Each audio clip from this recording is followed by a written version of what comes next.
Thank you for listening to We Have Ways of Making You Talk. Sign up to our Patreon to receive bonus content, live streams, and our weekly newsletter with money off books and museum visits as well, plus early access to all live show tickets. That's patreon.com/wehaveways.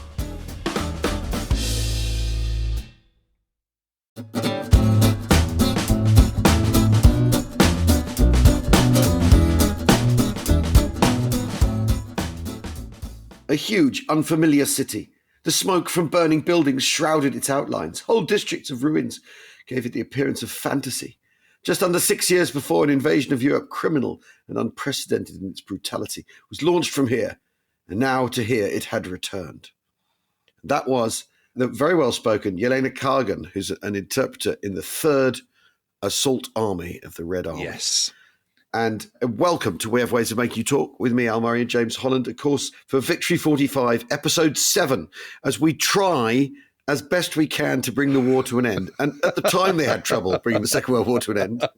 And so are we. It required superhuman effort. Well, there's so much to say, isn't there? There's so much going on. You know, there's an infinite number of moving parts. That is the simple truth. And also, we don't want to deny our listeners the opportunity. Shortchange anyone. Don't shortchange anyone. Don't want to sort of, hurry through one bit. And it's been a long time coming, this. And also, I mean, the thing is within all this, as well as the sort of high politics end of it, and, general eyeballing general and the German political end of things coming to grips with the fact they've lost. But there's these absolutely incredible personal stories, individual stories, right in the heart of it. And I think, what we're going to talk about in this episode, really, I think, this is what's so amazing about the Second World War. Is, yes, it's a titanic event and it's the tectonic plates of history colliding and all those sort of things, isn't it? But in it, there's the most amazing things that happen to individuals. Yes, and I think it's important that we don't lose sight of that. This, millions is a statistic and all the rest of it. Yeah, exactly. It is about individuals. So it's good for us to tell a few of these stories, I think. Yeah, Yelena Kagan's story is absolutely incredible. So she's a 25-year-old interpreter attached to Third Shock Army. We said in a previous episode, didn't we, that we always remember that these armies are made up of people from the Soviet Union rather than Russia. Yes, although she is actually Russian. Yeah. She is Russian, and although she wasn't born in Moscow, she's actually from Belarusia. Yeah. Strictly speaking, she moved to Moscow. She considers herself a Muscovite. She studied philosophy at Moscow State University. And I think this is the important thing to remember about the Soviet Union. It is a totalitarian state, but, it's equal, unequal rights for women as much as men. Yes, but this is a product of the revolution. In fact, she's going to university and studying philosophy. This is a directly revolutionary product. She wants to go to the front. She's drafted as a munitions worker, then trains as a nurse. Yep. This reminds me of the women of SOE. Someone spots that she can speak German. Yeah, that's a really good point. Oh, hang on a minute. Yelena's really great at German. We'll send her to a school for interpreters. Yep. And so she's recruited for interpreting. And then in February of 1942, she goes to France. So, not that long after, within 8 months of the war starting, basically. And she's been interrogating prisoners, looking at captured documents, and, is finding the work incredibly fulfilling. Yeah, well, because, she's witnessing great events and so on, and part of it all, and, just finding it absolutely totally compelling. And why wouldn't you? You're witnessing history, aren't you? Well, you know what's going on. That's the other thing. Exactly that. No one knows what's going on in time of war. But anyway, she's at the front, but she's not at the vanguard of the troops because, of course, she's not infantry. She's an interpreter. So she crosses into Germany at a checkpoint with a large, roughly constructed archway and sign that says, "This was the German border." And then a second sign had been erected just beyond that, which had been dubbed, I just want to, excuse my French, by the way, but this is what it said. It's not my words, it says, "Take a good look. This is fucking Germany." Amazing. Yeah. So she and her companions then reached Berlin that same evening, the 29th of April. So we're going back a little bit of time from episode 6. The city seems to be on fire. She sees huge tongues of flame rising high above, the jagged remains of buildings and searchlights sweeping the sky. And there's ever-present rumble of artillery that kind of fills the ears, makes the ground tremble. It's a city that's completely in ruins. Yeah. There absolutely is the acrid stench of cordite on the air, and also the stench of charred timber, of explosives, of decay. And they pause for the night because she's in a little kind of car with a driver and a couple of other guys. And they pause for the night waiting for orders. They're still on the edge of the city. And Yelena sits on an abandoned oil drum beside an equally abandoned bakery with boarded up windows, above which is gilded Gothic writing which says Franz Schulz, Fine Bäckerei. I mean, it's just so vivid, isn't it? Don't you think? I mean, it is. It absolutely is. You can absolutely see it. You know, you really, really can. Yeah. So a dismal scene made even more so by the morning, and offset or kind of heightened by the fact that every so often a building is collapsing somewhere not so far away, and you can hear this sort of crash of masonry and timber. And as dawn breaks, slowly Berliners emerge from their kind of subterranean existence, you know, on the hunt for food and water. Because, of course, you know, the main supplies have been cut off, electricity's cut, you know, there's no shops open. I mean, it is apocalyptic. I mean, really. Yeah. And then they get on the go again. And the closer they get to the centre, there's kind of non-stop gunfire.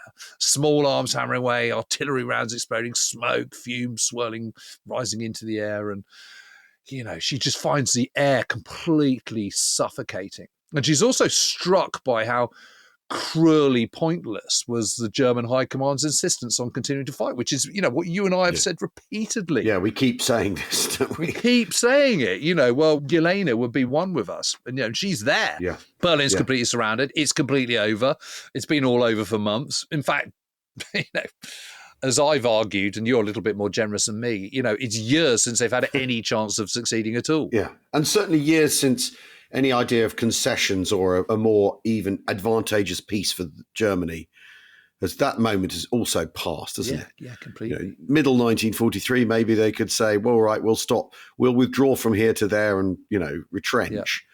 But then that's not the mindset, is it? I mean, Hitler has got his Gotterdammerung. It's Faustino Reich or it's Armageddon, and he's got it. Exactly. He's got his Armageddon. So they push on into the centre of town. She can feel grit in her teeth and smoke at the back of her throat. I mean, we've all been through smoke. You feel it, don't you? Right at the back of the throat. It's sort of gagging.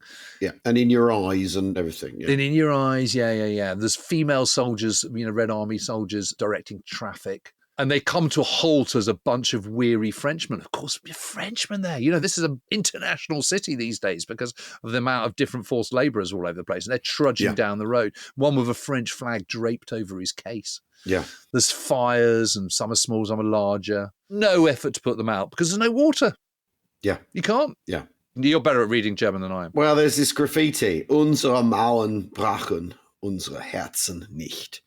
Our walls are broken, but not our hearts. But I think that's a little unlikely. The second half, it's some wishful thinking. Basically, she says, it was very difficult to find your way through the city, map reading, because we'd run out of Russian signs and the German ones have mostly disappeared along with the walls. So it's just this sort of, you know, smashed ruin. Yes, so they are civvies. Excuse me, can you direct me the way to the Reichstag? Yeah, and imagine how pleased the civilians are just to be asked directions by some Soviets. I mean, that's the other thing. Not give me your wristwatch. Extraordinary. This sort of weird, sort of surreal time. I think it's really, really clear, isn't it? They push on. Streets become increasingly deserted the closer they get to the government district. So this is around Wilhelmstrasse and Potsdamer Platz and all that kind of stuff. You know, and the Brandenburg Gate and the Reichstag. Yeah. Case of bullets zipping and hissing by. You know, tinny sounding machine guns. And machine guns from not very far distance, they do sound tinny. Yeah. They sound like they're in a kind of echo chamber. It's really, really odd. I was really struck by this, you know, when I was in Florida the other day and listening to all these people hammering away at their 50 cals. You know, it does sound tinny. Yeah. More walls and buildings crashing around. They reach Potsdamer Platz. And then they kind of set themselves up in a basement of a house owned by a tailor and his family and begin the process of interrogating squealers, in inverted commas. So these are captured prisoners, many of whom are just boys in outsize uniforms. And you remember that Helmut Altner gets issued his uniform and he feels like a scarecrow because it's so big. Because these uniforms are built for men. They're not built for teenagers. Yeah, of course. Yeah. And she says, you know, we were interested in just one thing. Where was Hitler? Yeah. So that is what she has gone to central Berlin and set up shop to do, to find the Führer. The thing to remember, of course, is that, I think we've emphasized this before, is no one knows about the Führer bunker. It's this strange business. The story's so well told, the Führer bunker, and so present in people's minds. Yep. But actually, no one knows he's there or where he might be. And the Soviets are completely in the same situation as anyone else in that regard, aren't they? They've no idea. Now, I mean, what's it like being a civilian in Berlin, though? It's pretty grim. It's pretty grim. And well, we're lucky because there are quite a lot of diaries from this. And one that I'm really interested in is Ruth Andreas Friedrich, who's a fascinating character because, she was one of the comparatively few people who wasn't enthralled to Hitler, even back in the days of 1933 and the early 30s, where he seemingly could do no wrong. Yeah. She's got a partner who's a German-Russian composer called Leo Borchardt. And both of them have always thought that Nazi anti-Semitism was completely abhorrent. And throughout the war, at massive personal risk, it has to be said, while they're still in Berlin, they lead an underground resistance movement called Uncle Emil. Yeah, absolutely incredible, this. So they live in a suburb called Seglitz, which is sort of south of Tempelhof, sort of south-central Berlin. I mean, it's still an area to this day. So before the war, they were helping Jews to escape. And during it, they supported a number who, incredibly, were still living in the city. There were quite a few people who survived the entire war. U-boats, they called themselves. Yes. Yeah. They would take their badges off, and lots of them lived in the open in the city, would take their badges off. Yeah. There's some amazing stuff about that. That is a whole other sidebar. That book, Stella, about the Jewish woman who turned informant. Yes, amazing. Worked for the Gestapo, which is an absolutely incredible story. Yeah, well, isn't that the one that The Good German was based on? Roughly, yeah. The true story is far more dramatic than the film. The film is awful, but the novel is brilliant. It's absolutely brilliant, that novel. Oh my God, it's good. She was blonde and would go into cafes and would spot people and go, yeah, they're Jews. And awful. Yeah. Well, I've just done spoiler alert in the end of anyone who wants to read Good German who hasn't. I've just ruined it for them. Anyway, it's a brilliant book, mate. You can't do spoilers with true stories, Jim. That's what I always say. So Leo Borchardt, all this time lives under a complete false identity of Andrik Krasnow. Yeah. Amazing. Yeah. So, Ruth, Leo, Andrik, whatever he wants to call himself. Yeah. So they've survived and they've been handing out leaflets of the White Rose, for example. White Rose is a group in Munich. Amazing. Yeah. And obviously they, doing what they're doing is even more dangerous after the July plot of the previous July 1944. Yeah. But anyway, they have somehow survived. Some people do kind of manage to kind of slip through the net, so to speak. And they've been hiding in a cellar while the Battle of Berlin has been raging. So Ruth, Leo / Andrik, plus 4 illegals, as well as a Mongolian soldier. Red Army soldier who's just arrived and he's sort of part of their gang now. And Andrik, Leo, we'll just call him Andrik from now on. Yeah. Andrik can speak Russian and managed to keep the Mongolian from assaulting the women by drinking with him most nights because they can see that he's been looking at them lasciviously. Yeah. So on the 1st of May, with the battle having passed them, they then head south back to their home in Seglitz, picking their way through the destruction. Yeah. We clamber over bomb craters, notes Ruth in her diary. We squeeze through tangled barbed wire and hastily constructed barricades of furniture. Again, it's a very sort of vivid image, isn't it? Yeah. And I always kind of think, what might work in 1848 in Paris is just not really going to cut it in against T-34s or Sherman tanks, is it? No. Barricades of furniture. Just don't bother. No, give up. Yeah, well, give up. Yeah, exactly. Anyway, she absolutely struggles to comprehend the insanity of trying to defend the city with sofas. Yeah. And she's right to. There's a tank riddled with holes blocking their way. And, just as Yelena experienced, the air is heavy with the stench of death and sweat and smoke and burnt out buildings. And she spots, as she's heading back to Seglitz, she spots an old man sitting by a piece of broken wall, a pipe in one hand and a lighter in the other. And he's completely motionless. And only when she saw a fly crawl over his face does she realise he's dead. I mean, there's going to be some grim scenes, aren't there? Yeah. Eventually they reach home. It's still standing. It's one of the few that still is. But once up in the house, they're overwhelmed by the stench and the place has been ransacked and, excreta left on the bathroom floor. This is Russians have come in and they just run amok. Yeah. So the following day, 2nd of May, they've done their best to clear up the house. They learn that Hitler's dead. Yeah. And they haven't even realised he's in Berlin, which absolutely proves your point. Yeah. I mean, I think what she says, this thing she says is really, really, really interesting. And it's sort of a kind of a universal effect across the whole of Germany. She says, suddenly we've become aware of the absurdity of this moment. Hitler is dead and we act as if it didn't concern us. Events have overtaken us. The Third Reich has vanished like a ghost. Yes. And I think that is... The spell is broken. It's extraordinary. Well, I think, you and I have lived through momentous moments. I remember the kind of the onset of the Gulf War and watching it live on television in 1992. I remember Thatcher being out in whenever it was, 91. Well, fall of the Berlin Wall. The fall of the Berlin Wall and all that, and the end of communism in the Soviet Union, and of course, the lockdown, these big moments, and they're so shocking when they happen. But the shock only lasts for a very short period of time, and then or Brexit, in my case, I was sort of in despair for about a week. But you just have that moment, and then suddenly you sort of go, oh, okay, this is a new normal. And something that has been holding German lives for so long, the fragility of this, the rottenness at the core of the Nazi state, the totally flimsy foundations on which it's based. It's something that you and I have talked about a lot over the last few years. Yeah. Suddenly, that has come to bear. Yeah. And you realise, okay, it was just an intransient thing. Yes, exactly. It's not permanent. It's not 1,000 years. It was never going to be 1,000 years. Yeah. All this destruction, all this hatred, all this malevolence, all was completely pointless. Yeah. And what's interesting in what she says is that, she's someone who's been opposed to Nazism, the whole of its existence. And she says, and we act as if it didn't concern us. Amazing, isn't it? Oh, right. Okay. That's the end of that then. Yeah. And also, I think that's not unsensible to live in the world you're actually in once the Red Army have turned up rather than worry about the one that's passed. Absolutely. Absolutely. But it is amazing how resilient the human mind is, I think, and how able to cope one is.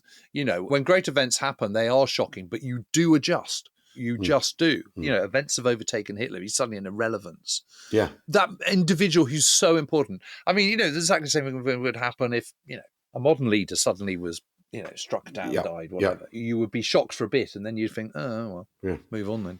Anyway, but we've talked about Helmut Altner a little bit in this series. I was going to say. And, he's still alive, and he's still fighting. And, the battle is over, but it's not for all the German soldiers in Berlin.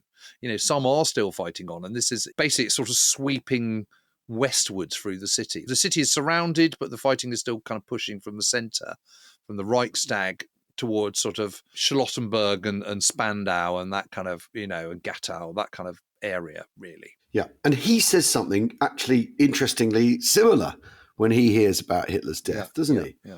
At first, he says he felt as though someone had hit him over the head. But then, it is all the same to me. It hardly bothers me. For the time is over when I once thought that the heavens would collapse if that man no longer lived. Well, there you are. That's sort of my point, really.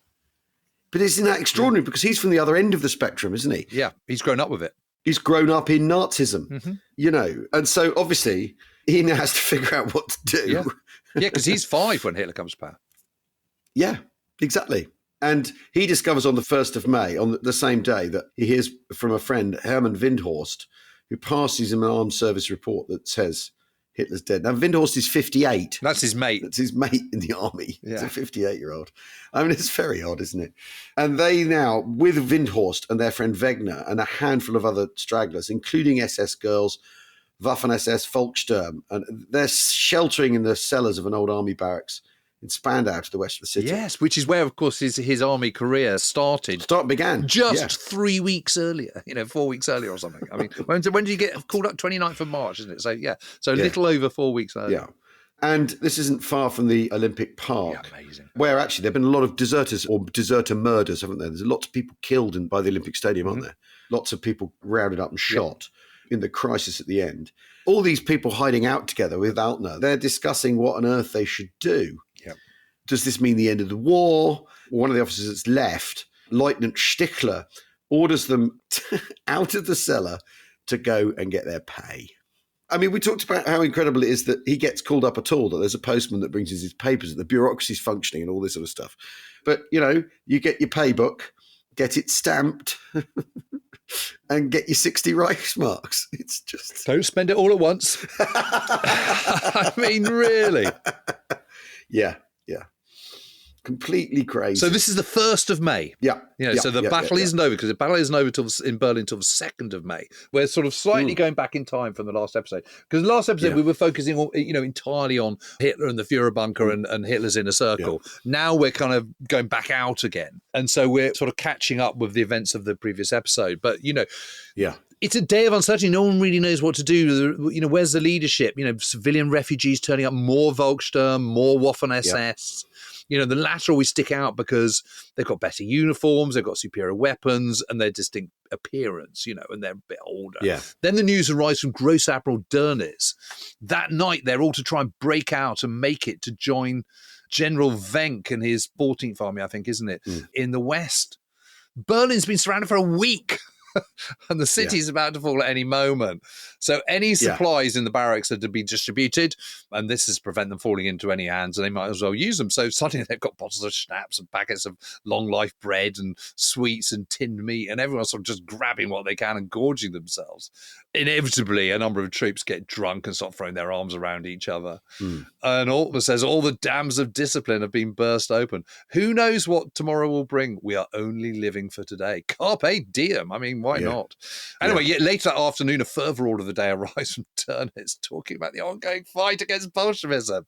I mean, oh my God, it's just so mad. It's bonkers. He's demanding unconditional commitment, discipline, and obedience. We all know what that means. Anyone holding back's a coward. The oath of loyalty sworn to the Führer applies without repetition to me as the Führer's appointed head of state and successor of Commander-in-Chief of the Armed Forces.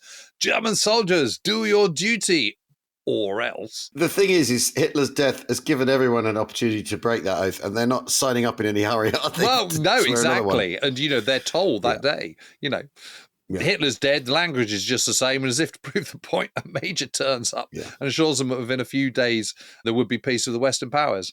And then they'd only have the Soviets to deal with. And then he goes, but whoever wants to desert will be shot. The war goes on.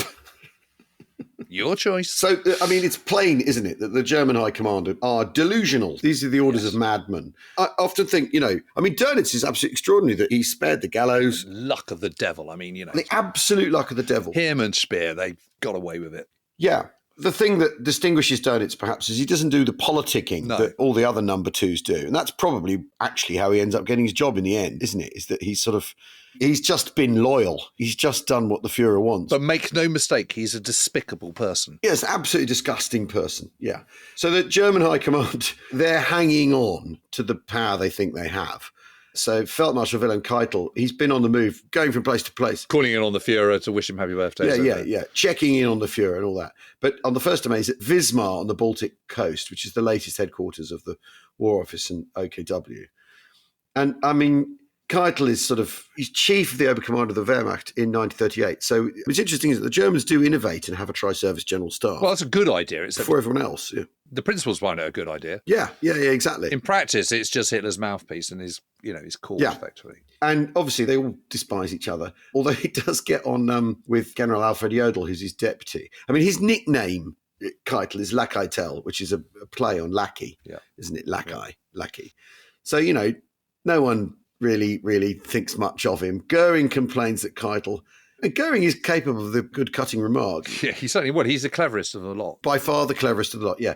That he has a sergeant's mind in a field marshal's body.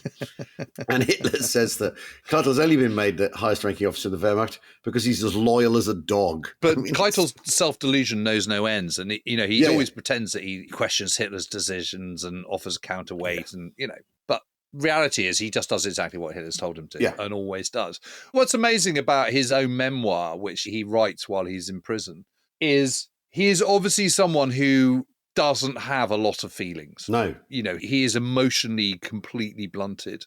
And what comes across really clearly is the death of Hitler has absolutely no emotional impact on him whatsoever. Yeah, it's very weird, isn't it? Really, really weird. There's no kind of and so our leader had gone and this, I had to have a quiet moment where I just thought about everything, anything like that. The last time you saw Hitler was on the 23rd of April, and he'd been saying, go to Berchtesgaden, flee. Couldn't persuade him, so basically gives up, is the thing, and retreats to OKW. There's this sort of cluster of people around Dönitz, and they're trying to figure out where to settle. Because it's not a new government quite yet, is it, no. Dönitz's government? Or it's sort of coagulating, the people around him. Dönitz is in Plön, which I'd like to is spelled P-L over an umlaut N. Plön. Dönitz is in Plön and asks to see Keitel the following morning on May the 2nd at 8 o'clock in the morning. And this is where Keitel finds out that Hitler's died. Just sweeps it under the carpet. It's literally so. Okay. You could have just told him that, I don't know. You could have told him anything. Yeah. Himmler arrives, doesn't he? And offers his service. But, he's so redundant. Keitel and Dönitz loathe him.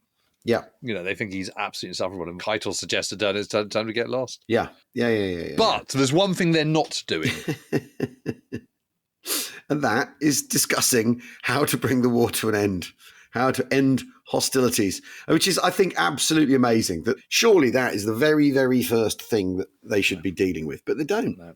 It's extraordinary. So we're now on the 2nd of May. Yep. We're inching our way closer to the end. And that's the day that Red armies from the Third Shock Army, or Assault Army, part of Zhukov's first Belarusian front, break through the final defensive ring and into the Reich's chancellery. And you'll remember that Yelena Kagan, she is also part of the Third Shock Army. So the Reich's chancellery is this massive building designed by Albert Speer. It's actually survived pretty well in the battle, with most of the damage caused by artillery and small arms rather than kind of Allied bombs. So it's, it is intact. And after a vicious firefight in the main hall, which is sort of shiny marble and stuff, military and civilian staff are merging with their hands up as Soviet troops swarm through the rooms and the long corridors and down into an incredibly extensive underground complex of cellars. Presumably it's still there. Underground, buried. Now, but anyway. And Yelena Kagan is among the first into the building behind the assault troops. So there's a number of wounded still in the building, and so she hurries past men groaning in pain. Intermittently, shooting breaks out, but her job is to find Hitler and to quickly get her bearings in this kind of, it's a massive complex. So General Krebs, who we met in the last episode when he goes to visit Zhukov in the early hours of the 1st of May, has reported that Hitler's killed himself, but obviously the Soviet Union is completely run on paranoia, suspicion, and doubt. Yeah. And even the main state newspaper, Pravda, had questioned the rumors of the Fuhrer's death, or whether this was just a trick by the Nazis to cover up his escape. So basically, there's huge political and military pressure to find Hitler one way or another, or prove one way or another what happened to him. Yeah. And she is part of this team to try and find this because of her ability to translate. Yeah. So eventually they find one of the mechanics called Karl Schneider, who confessed that he'd been ordered to bring cans of fuel to the Führer bunker in the Reich's Chancellery garden. Yeah, which is absolutely extraordinary, isn't it? Which also tells us that the people tied up in the Führer bunker complex in those events, if they've tried to get away, they haven't got far, have they? No. Because after all, they've been surrounded by the Red Army. Exactly. There is no getting out of there. So Schneider claims to have brought 8 jerry cans, each of 20 litres. Well, we all know those jerry cans are the classic ones. So Schneider hasn't seen Hitler, but he's reported that the Führer's chauffeur, Erich Kempka, who we met in the last episode, had told him that the Führer was dead. He was then asked to find more fuel only the previous day, the 1st of May, which he manages to get by siphoning it from the fleet of cars in the Reich's Chancellery garages. And so he gets another 4 cans, but not 8. So Colonel Ivan Klimenko thinks this seems suspicious. Of course he does, because he's the head of the Schmerz unit attached to the Third Shock Army. And Schmerz is a counterintelligence organization, so it's different to the KGB. And it's a bit like sort of, I suppose it's MI5, MI6, isn't it? It's that kind of thing. Yeah. He's meant to find everything suspicious, though. They're meant to find everything suspicious, and they do. And Schmerz is sort of against KGB, and KGB is against Schmerz. They're all rivals and all the rest of it. It's all mayhem. Anyway, together with Schneider, this mechanic, and a cook called Wilhelm Langer, and another Red Army major called Major Bistrov of the Third Shock Army, they pick their way across the blackened rubble and glass-strewn and shell-cratered garden of the Reichschancellery out the back and find the entrance to the Führer bunker. Yeah. And of course, there's no one there. They've all broken out by this point. And it's dark and dank and fetid, and the place is a mess, papers strewn everywhere, sign of a complex left in a hurry. And Kagan, of course, has to now begin the work of gathering papers by the light of a hurricane lamp. Yeah. But it doesn't take much to find a mass of papers left by Martin Bormann and, crucially for posterity, the diary of Joseph Goebbels. Incredible. Which, of course, post-war is published. You still can buy it to this day. Yeah. Yeah. Absolutely incredible, that, isn't it? So, Yelena Kagan has discovered this treasure trove of documents in the Führer bunker. We're going to take a very quick break. We'll be back in a second. I'm David McCloskey, former CIA analyst turned spy novelist. And I'm Gordon Carrera, national security journalist. And together we're the hosts of The Rest is Classified, where we bring you brilliant stories from the world of spies. This week we're talking about one of the most significant stories of the 21st century, Edward Snowden, and how he orchestrated the biggest leak of classified secrets in modern American and British history. Snowden revealed that the American government was mass collecting data on its own citizens, and it was really the first time that Americans and so many others leaders around the world understood the extent of the US government's mass surveillance. That's right, it's a story I covered at the time, and it also really gets to wider questions about what privacy means, how technology has changed our lives, and what the government and companies can do with data we might have thought was private. And we'll take you through the whole story from Snowden's early career in the CIA and the NSA to his life in exile in Russia. So to hear more, search for The Rest is Classified wherever you get your podcasts.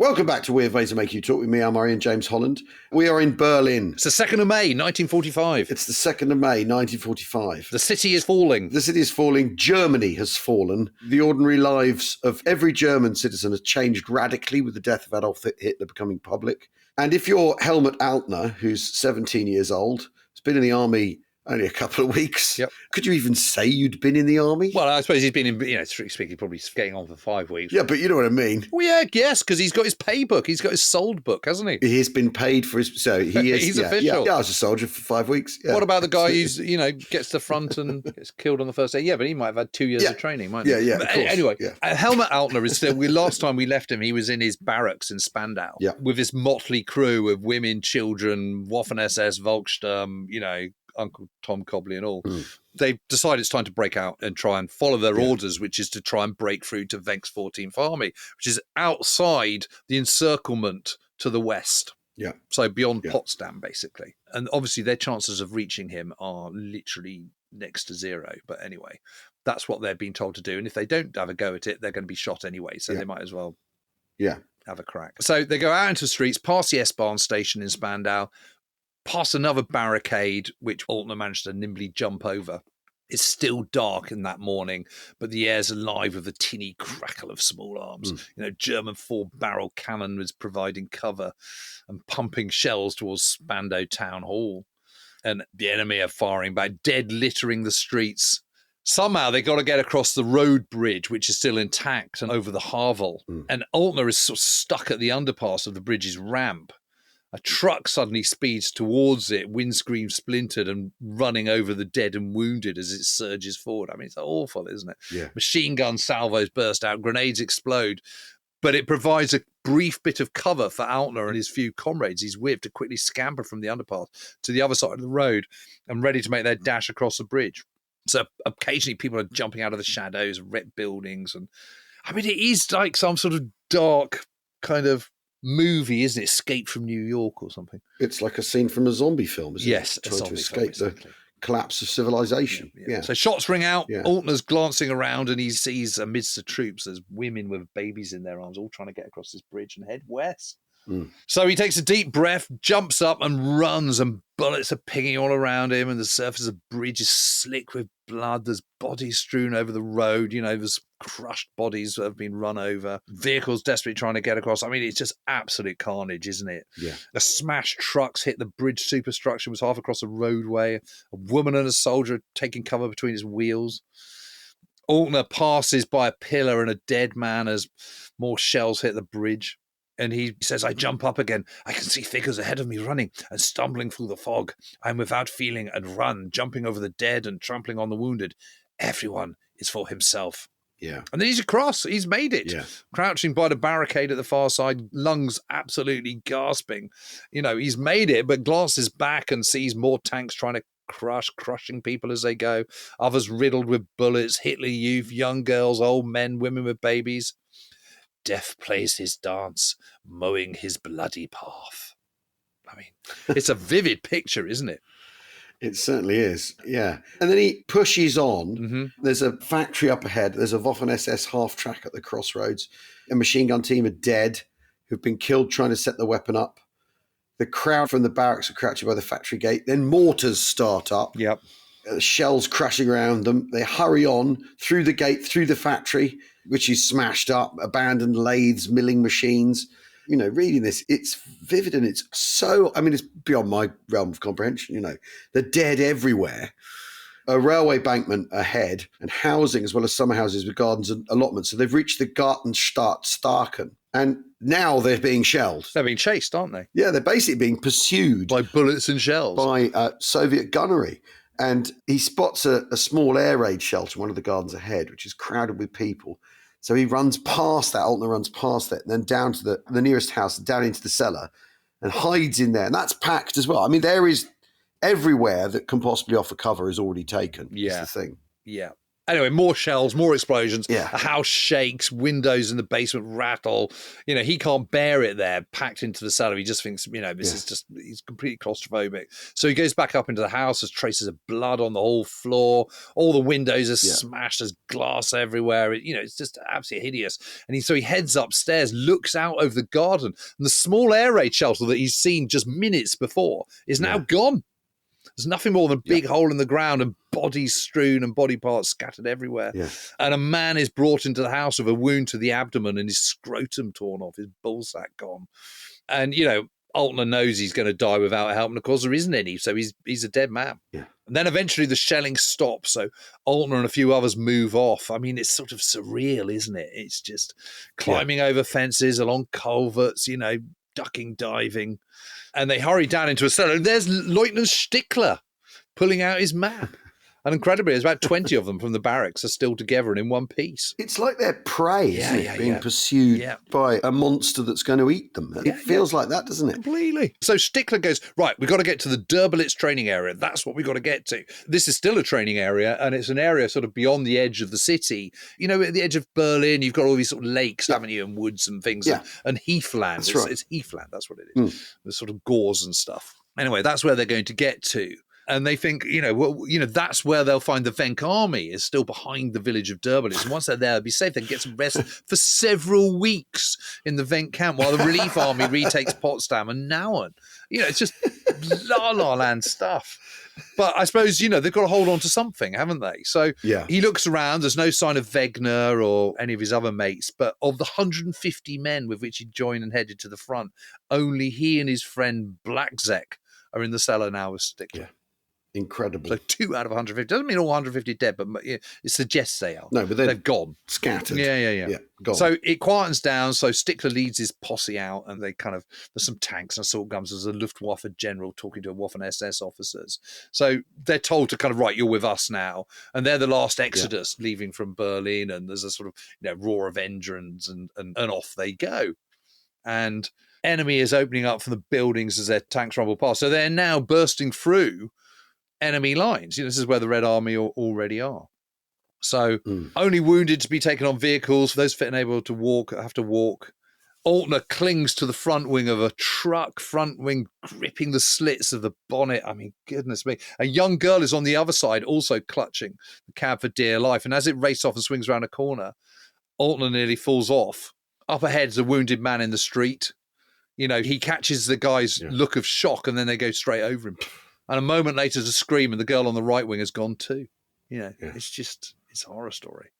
Yeah. So they're clear of the suburbs and are now heading towards the heathland of Derbolitz. There's some vehicles up ahead which are stuck in sand. This is that really sandy kind of soil, which is such a feature of heathland, but such a feature of Berlin as a whole, which is why Speer's dream of Germania is probably never, ever going to be realized, even if it was the most successful state in Europe, but no chance. 8 horses are straining to clear a gun that's slipped into a ditch. So civilians, soldiers, mass of people are trundling past. And Altner just thinks, where the hell have they all come from? How have they got here? Then there's another hold-up as a truck up ahead gets stuck on a bend. They pause, and moments later, shells start screaming in yet again. The truck up ahead is hit, bursts into flames, people jumping off, running to fields, clothes on fire. I mean, we've all seen that scene in loads of war movies, haven't we? The car in front can't move either because of a mangled body has become caught in the wheels. I mean, how revolting. Altner jumps off the truck, heads towards a ditch to take cover when something hits him and knocks him to the ground. He goes, I look in horror. It's a bloody something without either head, hands or feet. Just a bloody smashed torso. I mean, ugh. Grim. Yeah. So he scrambles to his feet, runs along a ditch, uniform covered in blood, then up out onto an open field. Red Army aircraft are thundering overhead, dropping bombs and strafing. Track has become a column of burning, twisted vehicles, dead and wounded strewn everywhere, herd of cattle gone demented, stampeding crazily. I mean, that sort of almost underlies the insanity of the whole thing. And he wonders whether this is ever going to end, but kind of pulls himself up despite the searing agony of his feet, because he's also been hit in the foot at this point. During this little shootout, he's got a little shrapnel wound in his foot, which is going through his boot. Yeah. But he just thinks, I've got to live. I've got to keep hurrying on. And it's not even midday on the 2nd of May and all this has happened already. Yeah, absolutely extraordinary. As he gets himself going, he's nearly knocked over by a riderless horse. Yes. Just running, careering past. Yeah. But I hurry on, he writes. Not looking. I just want to live, only to live. Yes. And as you say, not even noon on May 2nd. And he's got a wound in his foot. Yeah. So back to Yelena Kagan, who we left in the Führer bunker with this treasure trove of documents. They also find the Goebbels' bodies of Josef and Magda Goebbels, don't they? It's about 5 o'clock that day. Yeah, which they find on the garden, placed on an unhinged wooden door. Charred and blackened body of Goebbels, although he's still recognisable, because there isn't enough fuel. The Third Reich, there isn't enough fuel for any given situation, and the incineration of Goebbels' corpse is no exception. And his yellow tie that has somehow survived the flames, and the prosthesis on his leg for his club foot. He's born with Tanapi, so he's got a club foot. Yeah, that's right. Like Byron. Yeah. Peculiarly, it's not until the next day that they find the Goebbels' children, discovered by Lieutenant Leonid Ilyin. They were lying in their bunk beds, and there's still the smell of almonds from the cyanide in the bunker. The girls are in their nightgowns, the boys are in pajamas. It's just so horrible. Faces are pink. And Yelena writes, the children seemed alive and only sleeping. And they only figure out who they are because they bring Vice Admiral Hans Erich Voss back to the Führer bunker, back to the scene of the crime. He goes, oh, yeah, and he's the Kriegsmarine liaison officer to Hitler. That's right. And he says, yeah, that's the Goebbels kids. And he also is able to confirm that Hitler's killed himself. Yes. So they know from someone who's present. They need proof, though. Yeah, of course they do need proof. And Major Bistroff says, did you know these children? He says, yes, I saw them only yesterday. He points out Heidi the youngest and names them all. So it's not exactly Hercule Poirot, any of this, is it? No. They're piecing together the crimes in the Führer bunker and the death of Hitler. Yes, it's fair to say that their little grey cells are whirring, though, I would say. Yeah. But they can't stay. It's too noxious, isn't it, with the smoke and the fumes, to stay in the government district all night. So Yelena and her team, they go back to the outskirts and they're looking for somewhere to sleep. She suddenly hears the distinct call of a nightingale. Yeah. It had seemed that here in Berlin, not only all living things, but even the stones of the city had been drawn into the war and subject to its laws. But then, all of a sudden, a nightingale, in complete disregard of everything, was irrepressibly getting on with what nightingales get on with. Yes. Even in the apocalypse, spring has sprung. Last time I heard a nightingale was outside those caves in Anzio. Do you remember where they were all hiding? Yeah. That company of the 45th Thunderbird Division. And they had to do that breakout. And just these incredible old caves, these Roman caves, and they were all there. And just opposite is a field. And then there was these trees, and these nightingales were just singing their little hearts out. It was absolutely the most amazing thing. Anyway, that's by the by. So let's catch up with Helmut Altner and what happens to him, because this is just an absolutely amazing end to his war. Yeah. Well, so it's the Thursday, the 3rd of May now. As dawn had been breaking, he feels absolutely exhausted. He's completely spent. He'd walked the whole of the previous evening, despite having this piece of shrapnel in his boot, across the entire Döberitz training area. There is no Wenck army on the other side, on the far side. Of course there isn't. And they now make their way towards Brandenburg. And there's some 500 of them in a wood. Just waifs and strays. It's not the people he'd set off with, is it? It's just whoever. And he's soaking from the morning dew, shivering with cold. He leans against a tree and rummages in his haversack and pulls out his last tin and the pocket knife. His mum, and remember his mum saying, it's not going to be any fun, is it? Your life's going to be shit, but all the best to you, son. Yeah, good luck, kid. The blade breaks as he tries to open the tin. And the major, watching this, hands him his knife silently. Finally, he prizes open the tin, spreads sausage over a couple of pieces of long-life bread he'd saved and ate. Strength returns to my body with renewed courage to face life. Sometimes that's all you need is a sausage sandwich. He's a Berliner after all. A sausage sandwich can solve most problems. When you're being pursued relentlessly and murderously by the Red Army, what else but a sausage sandwich? And so they push on. And I love this. A Waffen-SS officer reckons there might be a gap in the Russian lines. Yeah, I reckon there might. Give it a go. Give it a go. Between Pevazin and Vezeran. And this is the mindset. Maybe we can get to the Elbe and the Americans and surrender to the Americans, who'll be nice to us. Yeah. Which is the thrust of so many German surrenders at this stage of the war. Across open fields in the sunshine, butterflies flit by the grounds. I mean, a perfect sort of late spring morning. There's a village in the distance and figures and vehicles up ahead. They think they're German, so they keep moving. And then suddenly the shelling starts. Here we go again. Here we go again. He must have thought, oh, God, here we go again. And he finds himself wading through a marshy area, heading for a wood. And he's with the older Volkssturm men because they're keeping going. And the wood is getting closer and closer. He's thinking, that's this sanctuary in the wood. We can just get there. And there's shouts from behind suddenly. And he turns and sees it's Russians. I mean, of course it's Russians. And they run on. He throws his pistol away. But then, pausing to catch his breath, he decides to head towards the enemy, doesn't he? And somewhere a lark rises, he says, somewhere a lark rises singing, but I do not see it. I am deadbeat and empty. We have been through hell, and the sun shines over the spring countryside as we go across the fields with pounding hearts, an aircraft engine in the distance, sounding like a big bumblebee. Everything was so pointless. The dead, the flowing blood, the horror. And it reminds me a bit of do you remember there was that quote from Oberst Maus, Wilhelm Maus in Casino, where he says, this destruction's going to come here, but it's all going to be fine because the war will pass, nature will regrow it over. Yeah. And it reminds me of that a little bit. The nightingale singing, the skylark rising, nature continuing amongst all this sort of mayhem. Well, and what's extraordinary here is as they go to the Russians, who've been shelling them and killing them and all this sort of thing, the Russian soldier stands there waiting for him, offers him his arm, supporting him, helping him, because he's lame, and takes out 2 cigarettes, lights both of them, gives one to Altman and says, war over, all go home. I mean, he's let off 2 minutes ago, we're trying to kill you. He says, just go. And he does. Just go home. It's absolutely incredible. Yeah. And at that moment, everything that he's been through, everything that's happened, a sort of combination of grief, relief, shock, he just completely breaks down. Absolutely just sits there, falls on his knees and just sobs. So a sausage sandwich, the lark rising, and Ivan offering him a fag. It's the Holy Trinity. It's the trifecta of the end of the war.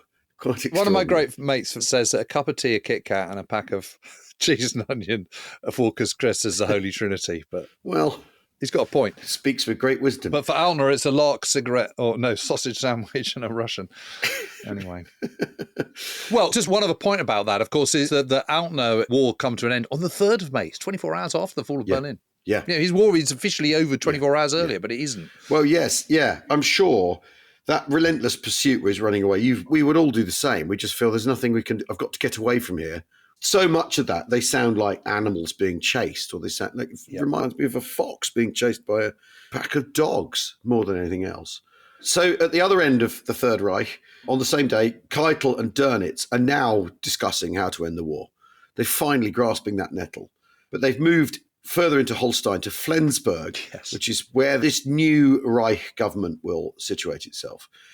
And Dönitz, the penny's dropped. But what he wants to do, he still isn't going to just surrender. What he wants to do is try and surrender as many people, as many German soldiers, as many Germans as he can, to the Western Allies rather than the Red Army, because they know what they've done in the East. It's as simple as that, isn't it? But and of course there's a but. There's a big but of this, because this is still part of the kind of grand delusion. Yeah. Because how are they going to surrender to the Americans? Okay, so you've got to think about this. And they surrender to the Americans by crossing the River Elbe. Are there any bridges crossing the River Elbe? No. There's one bridge which is collapsed, which people can still walk across. And this is at a place called Tangermunde, which I've been to. It's a long way across. The bridge is broken. There's lots of film footage and photo footage of this happening. Are 3 million German troops going to be able to go across this 1 footbridge? No. In this one little village, in this one little tiny corner of Elbe? Of course they're not. So you're not going to save anything more than a trickle. How many more people are going to be killed in the continuing days? It's insane. It's ridiculous. And why can't they see this? It is absolutely ridiculous. I think there is actually no explanation for this. They've never had a grip on the real world. No. So why would they have one now? I think is the way you really have to look at it. The whole of the war has been the pursuit of delusion. So the fact that they're still in the grasp of, yes, Hitler's spell's broken, so they know they've got to end the war, and that for millions of Germans, that now means the oath to Hitler's over and they can surrender. Yeah. But the fact that they aren't prepared to see this, that they can't see this, and also it is the only thing that's on offer for the Allies, unconditional surrender. The Allies aren't doing unconditional surrender with a nudge and a wink. They've not been doing that at all. So, Berliners are confronting the Russian hordes. Ruth Andres Friedrich and her partner Andrik and the 4 refugees they've got, they're now trying to clean up, aren't they? Yeah, sort of get rid of the excrement and all the rest of it. Yeah. There's no amenities. There's still no proper water. You have to haul water from the well. And she says, hauling water from the well takes hours every day. We work like slaves, kindle the fire, gather wood, chop wood, sweep up the rubble, cleaning up, constantly cleaning up. And the Russian troops, Soviet troops come up, but they just take what they want. Yeah. They look at us as though we don't exist. She writes, clock, they say sometimes. So they want your watch, schnapps, and velocipede. Bicycle. Which is a bicycle.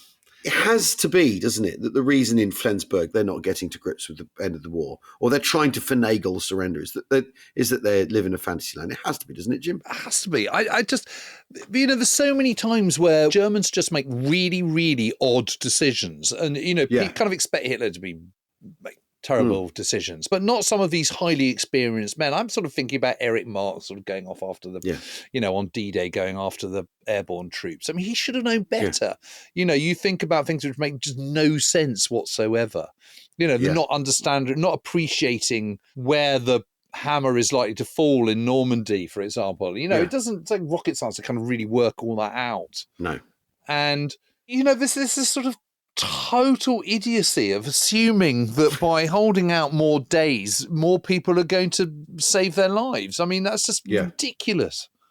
Yeah. Or, going along with, the Ardennes offensive or whatever it might be. Just none of it makes any sense. It's just, it's really hard to kind of look at this kind of stuff rationally. Anyway, while victors are still looking for their kind of watches and bicycles and schnapps, Yelena Kagan is working flat out at the Reichschancellery looking for the trail of what's happened to Hitler. So on the 4th of May, she briefly managed to escape outside the building. She's been interrogating a German stoker who'd been called in to fix a faulty ventilator in the Führer bunker and had inadvertently become a witness to Hitler's wedding. I mean, just amazing. Anyway, the interrogation's gone on and on and on, combined with the vast mass of papers she's having to pull through. She's absolutely delighted to be able to sort of get out for a little bit. And in the company of their driver, Sergei, they walk up towards the Brandenburg Gate and then onto the still smoking Reichstag, which is just an absolute ruin. I mean, the pictures of it are just extraordinary. And above the skeleton of the dome is the Soviet red flag fluttering, and the lower windows are already been boarded up and covered in graffiti. And with a stubby pencil, Sergei writes, "Hello to all Siberians." And Yelena feels that she needs to do something too, so she adds her own greetings to all Muscovites. Yeah. And outside, the streets are mostly deserted of civilians, but there's Red Army vehicles rumbling by and all the rest of it, and directed by Red Army girls with white gloves.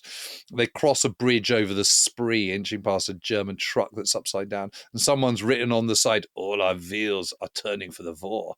And Kagan spots a German woman sitting on the bridge, legs outstretched, her head thrown back, and laughing hysterically. I mean, it's extraordinary. Yeah. Kagan greets her, but the woman looks back with dazed, unfocused eyes and then shouts, "Alles kaputt, alles kaputt." Damn right it is. Anyway, that same day, the 4th of May, Hitler's body is finally discovered. Not in South America, not in the fuselage of Hannah Reich's plane, Arado, but of course, in the Reich's Chancellery garden. By chance. Completely by chance. And the people who've discovered him don't know that it's him. So his remains are found totally by chance by a Red Army private called Ivan Churakov of the 79th Corps, which is also part of the Third Shock Army. And then under the instructions of Colonel Klemenko, they had decided to give the Reich's Chancellery Garden just one last inspection. Yep. But Churakov's attention had been drawn to the loose soil in a shell crater just below the bunker exit.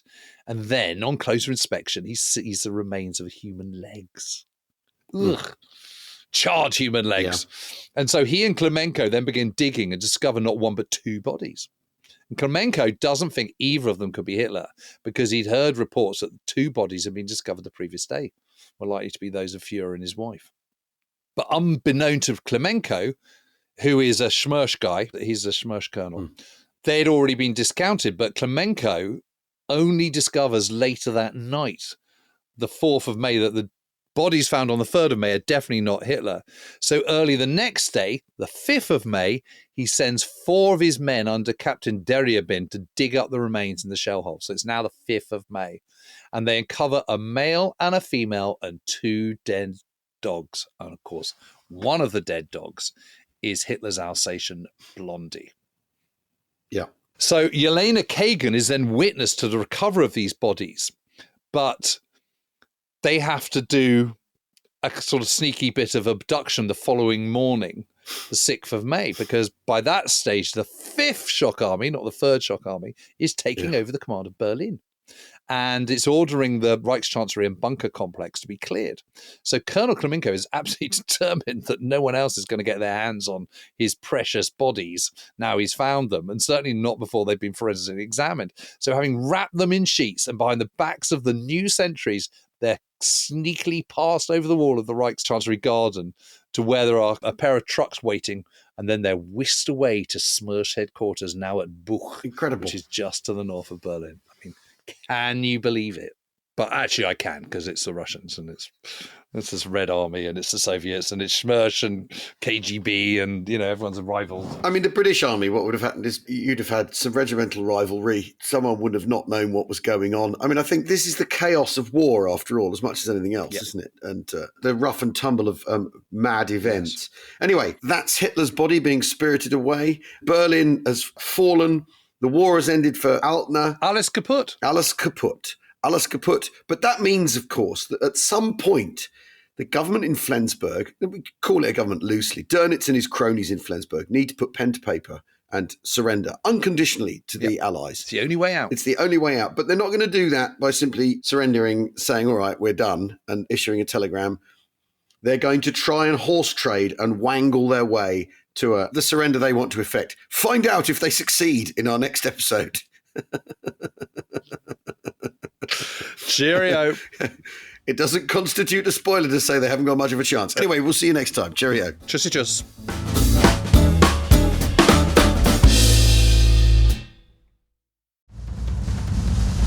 I'm David McCloskey, former CIA analyst turned spy novelist. And I'm Gordon Carrera, national security journalist. And together we're the hosts of The Rest is Classified, where we bring you brilliant stories from the world of spies. This week we're talking about one of the most significant stories of the 21st century, Edward Snowden, and how he orchestrated the biggest leak of classified secrets in modern American and British history. Snowden revealed that the American government was mass collecting data on its own citizens, and it was really the first time that Americans and so many others around the world understood the extent of the US government's mass surveillance. That's right, it's a story I covered at the time, and it also really gets to wider questions about what privacy means, how technology has changed our lives, and what the government and companies can do with data we might have thought was private. And we'll take you through the whole story, from Snowden's early career in the CIA and the NSA to his life in exile in Russia. So to hear more, search for The Rest is Classified wherever you get your podcasts.